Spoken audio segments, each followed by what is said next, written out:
tardes, yo soy Florencia de Rodas y como cada semana recuperamos la memoria noticiosa de ECO, el primer sistema informativo de habla hispana del mundo. Y empezamos con la transmisión especial del 17 de enero de 1991 bajo la conducción de Jorge Berry.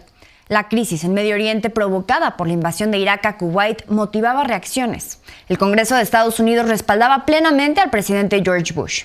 El presidente de Irak, Saddam Hussein, reiteraba que había iniciado la madre de todos los combates.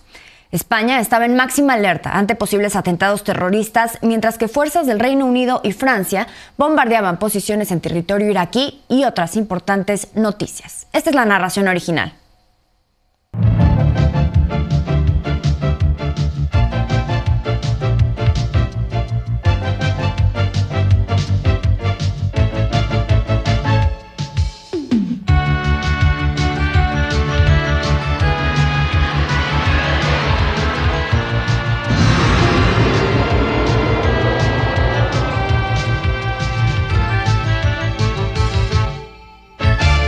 Líderes del Congreso de los Estados Unidos manifestaron su respaldo absoluto al Pentágono y a la política del presidente Bush.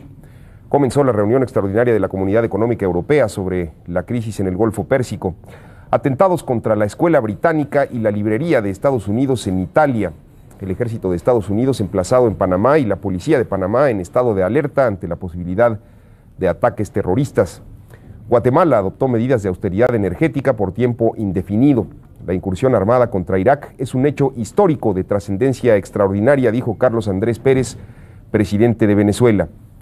Colombia demandó el retiro de las tropas de Irak en Kuwait como un paso indispensable para garantizar la paz. Estamos esperando de un momento a otro una señal en la que recibiremos una entrevista con el príncipe heredero en Jordania, el heredero del rey Hussein.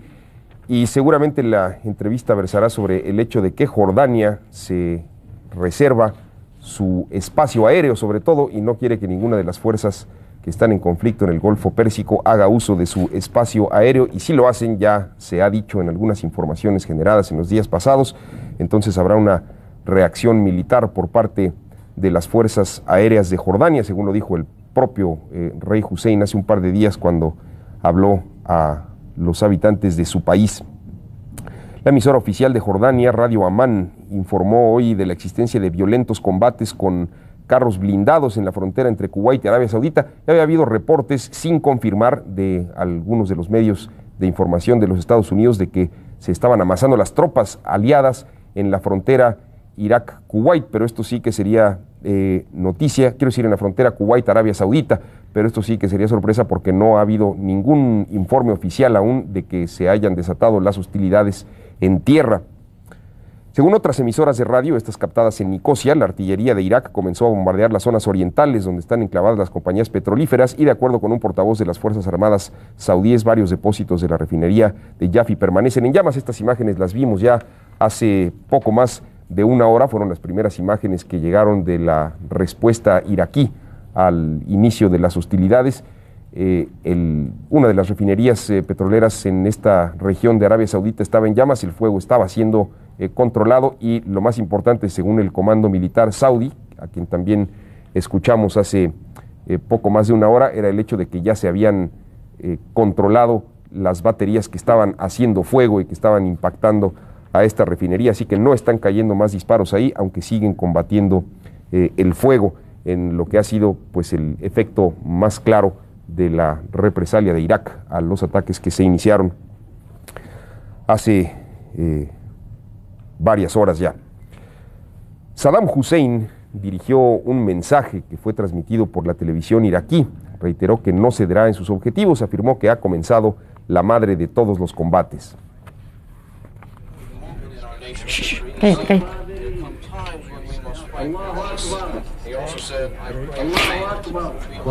Dios es grande, Dios es grande, Dios es grande. La victoria será nuestra con la ayuda de Dios. Él ha sido un traidor hacia las dos mezquitas sagradas y hacia la nación árabe. Él y sus iguales se pudrirán en el infierno. Es un criminal. Es un traidor. Dios está con nosotros, queridos hermanos. Dios Todopoderoso,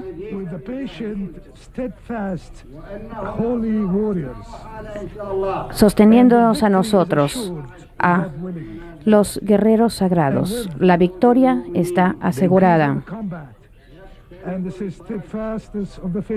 Vamos a continuar con nuestra fe. El éxito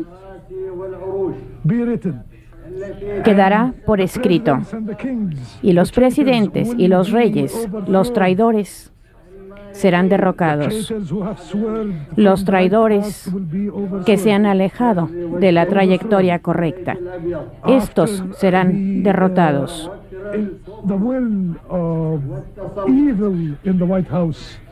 Hay un mal en la Casa Blanca, y esperemos que esto llegue a un fin.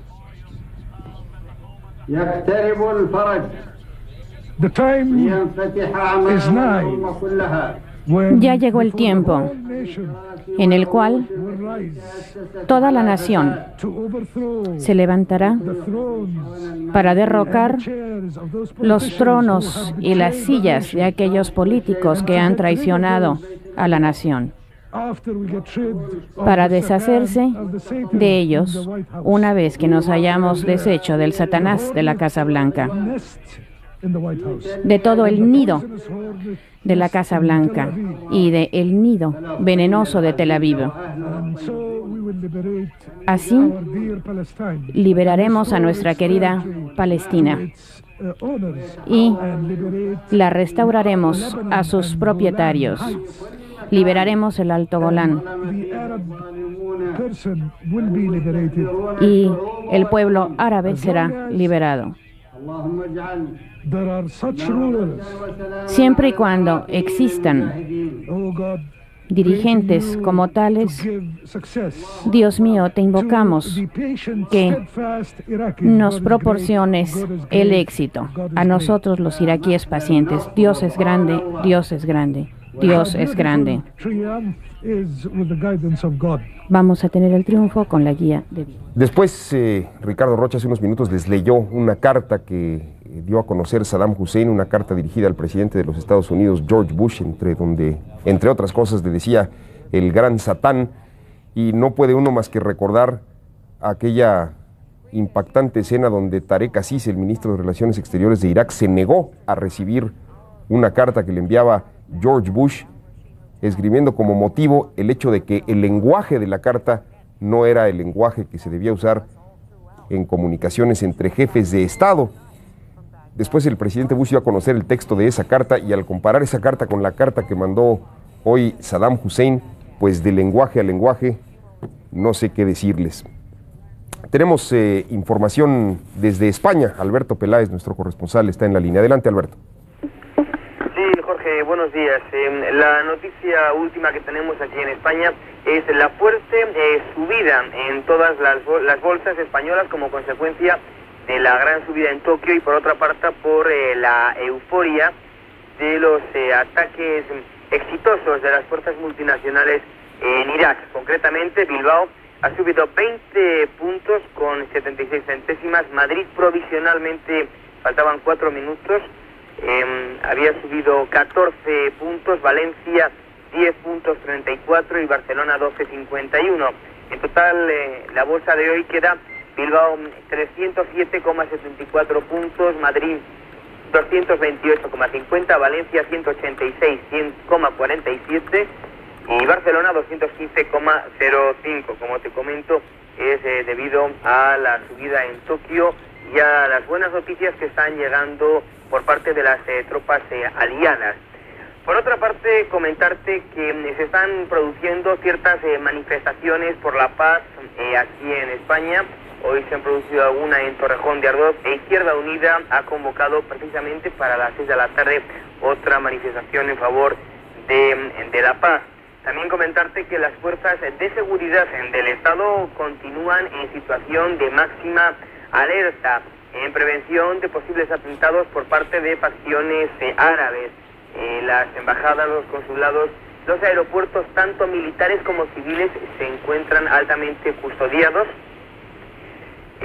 También comentarte que Su Majestad el Rey Don Juan Carlos está al corriente de todo lo que está aconteciendo, está perfectamente informado.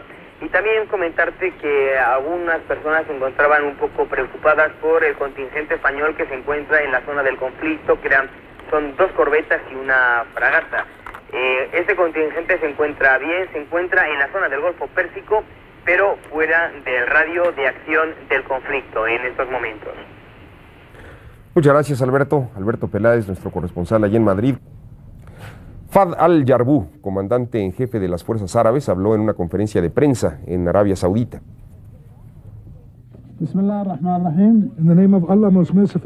En el nombre de Allah, este es el dictamen de nuestro comando. En primer lugar, en la madrugada de hoy, a las 2:30 del 17 de enero de 1991, formaciones aéreas de los británicos, de los Estados Unidos y de las fuerzas aéreas francesas bombardearon los blancos militares iraquíes, las instalaciones y las bases, como una implementación de la operación conjunta Tormenta del Desierto para la liberación de la República Hermana de Kuwait. Su bombardeo ha logrado los blancos en forma objetiva y todas las aeronaves han regresado a sus bases con seguridad. Las fuerzas de las posiciones de avance en la ciudad de Haifa, previamente evacuada de civiles, y en otras posiciones en las cuales se dio la orden de que se fueran a las posiciones principales fuera del rango del fuego de la artillería. Esto se hizo conforme el plan. Hemos tenido operaciones de aire exitosas. Se ha utilizado la artillería tal y como se había esperado en nuestra contra. Los elementos del Departamento de la Defensa Civil han tratado de controlar el incendio de las refinerías, a excepción de 2 tanques en los cuales todavía no se extingue el fuego. Ya se destruyeron las fuentes de la artillería enemiga.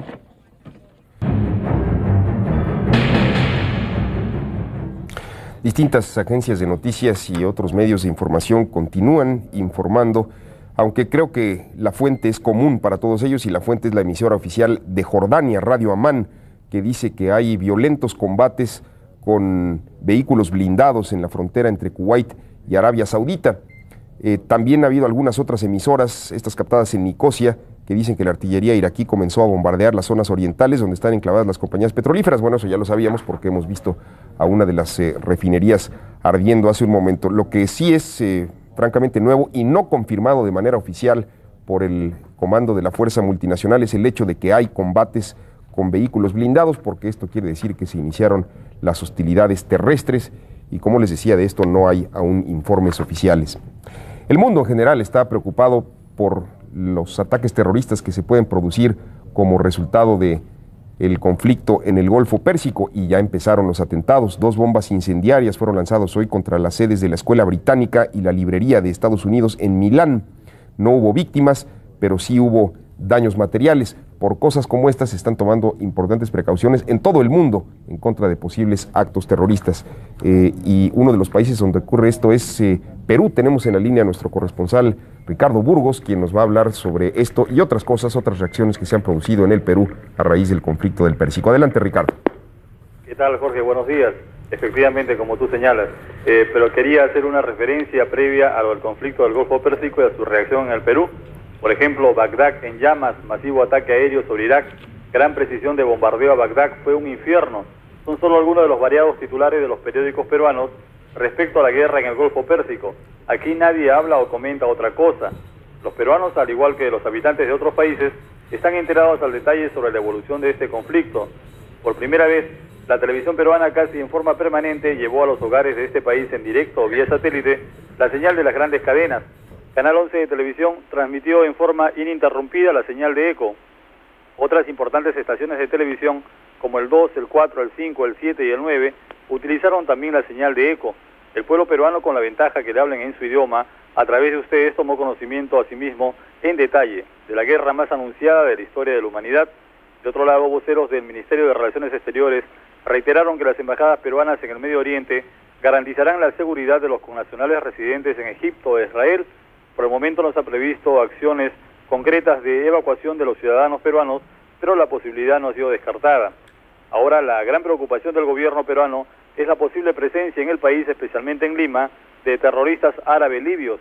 El diario Expreso de esta capital, citando fuentes de inteligencia, alertó que esos supuestos comandos terroristas habrían entrado en contacto con Sendero Luminoso y el Movimiento Revolucionario Tupac Amaru para poner en marcha un plan de atentados contra compañías transnacionales, aerolíneas extranjeras y sedes diplomáticas, especialmente las de Estados Unidos, Israel, Francia y Gran Bretaña.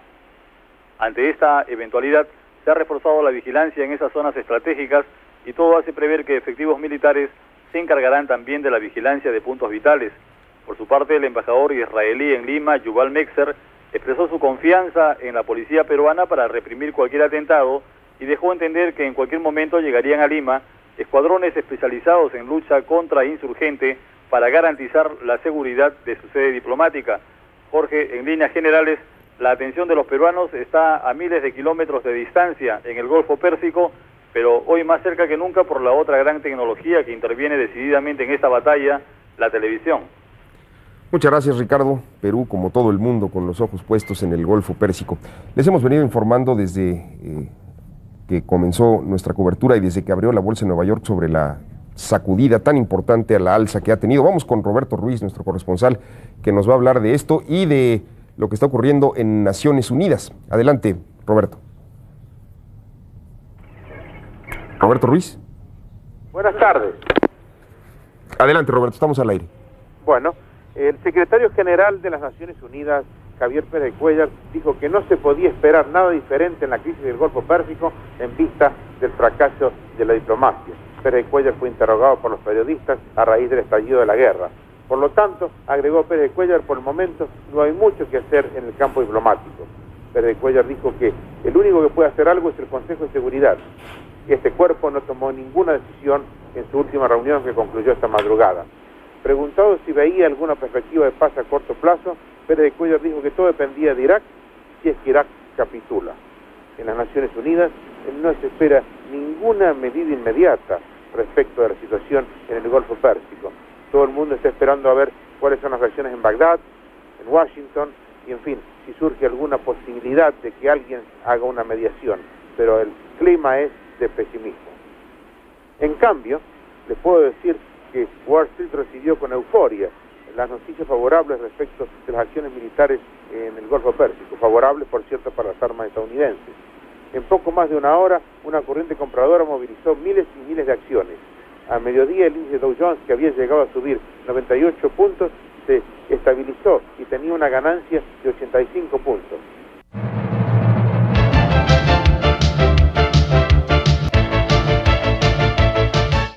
Eso fue lo que ocurrió en enero de 1991, y ese es el documento histórico de ECO. Y ahora en la actualidad en Estados Unidos, el presidente Joe Biden seguirá buscando la reelección, tras las dudas que el debate con Donald Trump generaron entre el electorado y ante la creciente presión de miembros del Partido Demócrata para que se retire de la contienda.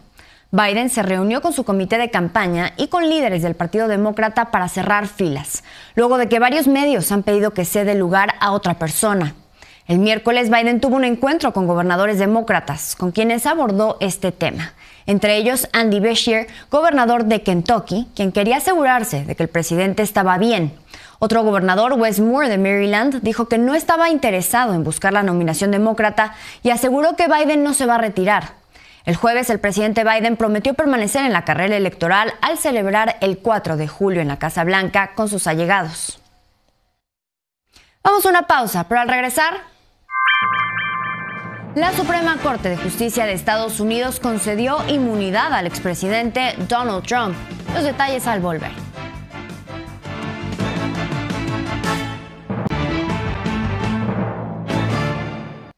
Estamos de regreso y la Suprema Corte de Estados Unidos concedió el lunes una inmunidad parcial al expresidente Donald Trump por el caso del asalto al Capitolio. Se determinó que sus actos oficiales como mandatario están protegidos. Vamos con el reporte de Ariel Motsatsos. La Suprema Corte de Justicia de Estados Unidos determinó la mañana del lunes que el expresidente y virtual candidato republicano Donald Trump tiene inmunidad de persecución legal para sus actos oficiales como presidente, pero no para actos privados no oficiales. La esperada resolución de la Corte es ampliamente vista como una victoria para Trump, aunque no absoluta como él buscaba. De los 9 jueces, 6 conservadores votaron en favor y 3 liberales en contra.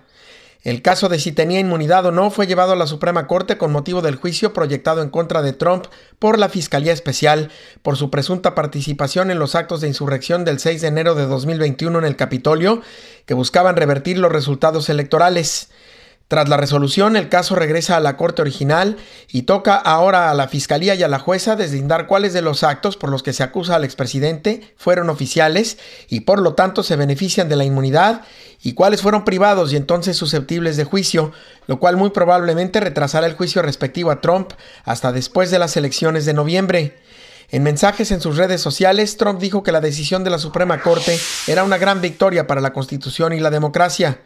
Sin embargo, la decisión no afecta solamente a Trump, sino que sienta precedente y es aplicable desde ahora a todos los presidentes y expresidentes de Estados Unidos. La única jueza latina en la Suprema Corte, Sonia Sotomayor, quien votó en contra de la resolución, dijo al argumentar su voto que bajo el razonamiento de la mayoría de la Corte, cuando el presidente use sus poderes oficiales en cualquier forma, está ahora aislado de persecución criminal, y ejemplificó que si ordenara a un oficial de Marina matar a un rival político sería inmune, y si organizara un golpe de Estado también lo sería.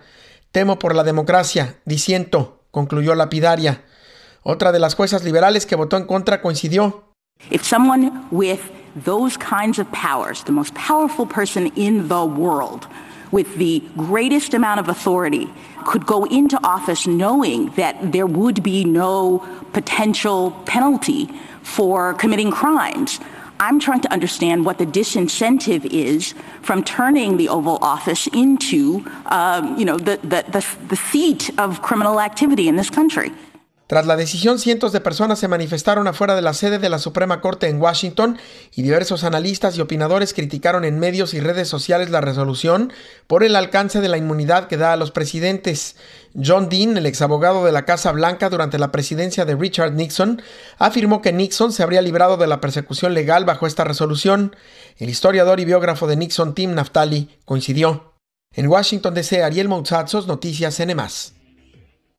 Sobre esta resolución de la Suprema Corte, el presidente de Estados Unidos, Joe Biden, afirmó el mismo lunes que se establece un peligroso precedente al determinar que cualquier presidente puede sentirse libre de ignorar la ley sin enfrentar consecuencias. Para el presidente Biden, el pueblo estadounidense tiene que hacer lo que la Suprema Corte debería haber hecho y emitir un juicio sobre el comportamiento de Donald Trump. Las palabras del mandatario se interpretaron como un intento para movilizar a los votantes en el mes de noviembre. Y en Nueva York, el juez Juan Merchan decidió el martes aplazar la sentencia en contra del expresidente Donald Trump, que estaba prevista para el 11 de julio. Merchan fijó el 18 de septiembre como la nueva fecha para emitir su fallo. Trump fue a juicio acusado de 34 cargos, entre ellos el de ocultar un pago a la actriz de cine para adultos Stormy Daniels. La decisión del juez se vio influida por el fallo de la Suprema Corte de Estados Unidos, que concedió una amplia inmunidad al exmandatario. Y en Francia, la ultraderecha ganó la primera vuelta de las elecciones, lo que coloca al partido de Marine Le Pen al frente de las preferencias. La segunda vuelta, mañana domingo, definirá quién gobernará aquel país europeo. Vamos con este reporte de Manuel Rosales. Mes chers compatriotes, la démocratie a parlé et les Français ont placé le Rassemblement national et ses alliés en tête et ont pratiquement effacé le bloc macroniste.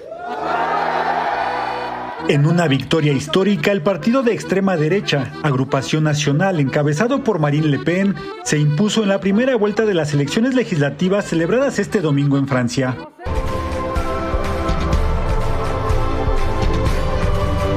Para la ultraderecha, que ya había ganado las 2 últimas elecciones europeas, pero nunca unas legislativas, se abre ahora la posibilidad de llegar al gobierno con su candidato a primer ministro, Jordan Bardella. Y además Le Pen convocó a conseguir la mayoría absoluta en la segunda vuelta de la próxima semana. Les Français ont ainsi, dans un vote sans ambiguïté, témoigné de leur volonté de tourner la page après 7 ans de pouvoir méprisant et corrosif. Nous en remercions chaleureusement les électeurs et accueillons ce résultat, première étape. De acuerdo con los primeros resultados, la agrupación nacional de Le Pen habría obtenido el 34% de los votos. La coalición de izquierda Nuevo Frente Popular sería la segunda fuerza con el 29%. Y en un duro golpe, el bloque centrista de Emmanuel Macron quedaría relegado al tercer lugar con poco más del 20%.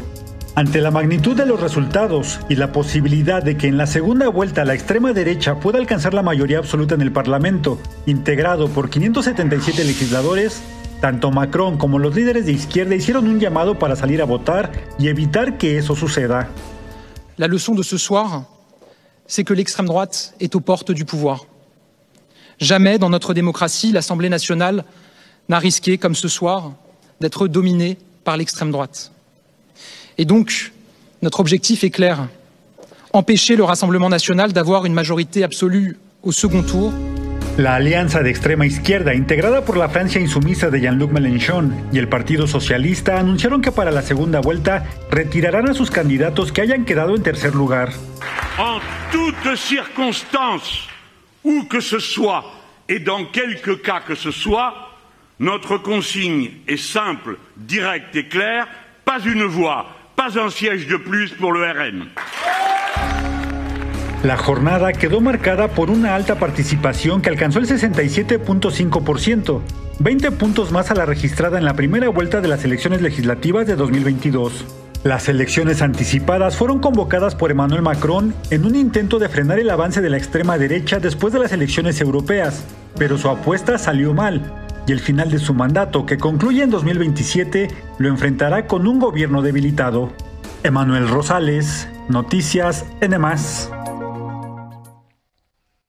Por otro lado, el Partido Laborista británico ganó por una holgada mayoría las elecciones del jueves en el Reino Unido, al obtener 402 escaños de los 650 que tiene la Cámara de los Comunes.